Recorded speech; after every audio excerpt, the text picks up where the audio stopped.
ఆ జాతర జాతర చేసుకొని వచ్చారనమాట థియేటర్ లో. అసలు జాతర అని ఎందుకు పేరు చెప్పారో, ఈ సినిమాకి ఎందుకు పెట్టారో నాకు అర్థం కాలేదన్నమాట. సినిమా చూసిన తర్వాత ఈ జాతర అనేది సినిమా చూడని వాళ్ళు చేసుకునే జాతర అనమాట. సినిమా చూసిన వాళ్ళకి ఇది ఉక్కు పాతర అనేటట్టు అనిపించి ఆ థియేటర్ లోంచి బయటికి వచ్చేసానమాట. ఇంకా గట్టిగా చెప్పాలంటే ఇది మాస్ జాతర కాదు, ఒక రొటీన్ మోతర.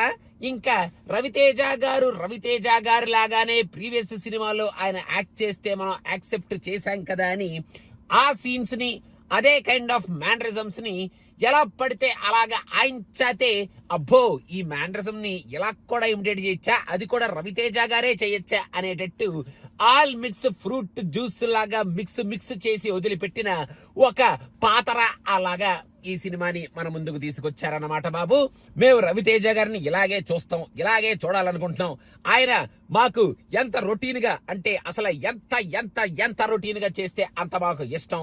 ఆయన ఇలాగే చెయ్యాలి, ఇలా చేస్తేనే కమర్షియల్ సినిమా నిలబడుతుంది, ఇదే కమర్షియల్ సినిమా అని అనుకునే వాళ్ళు ఈ సినిమాకి వెళ్ళి జాతర చేసుకోండి బాబు.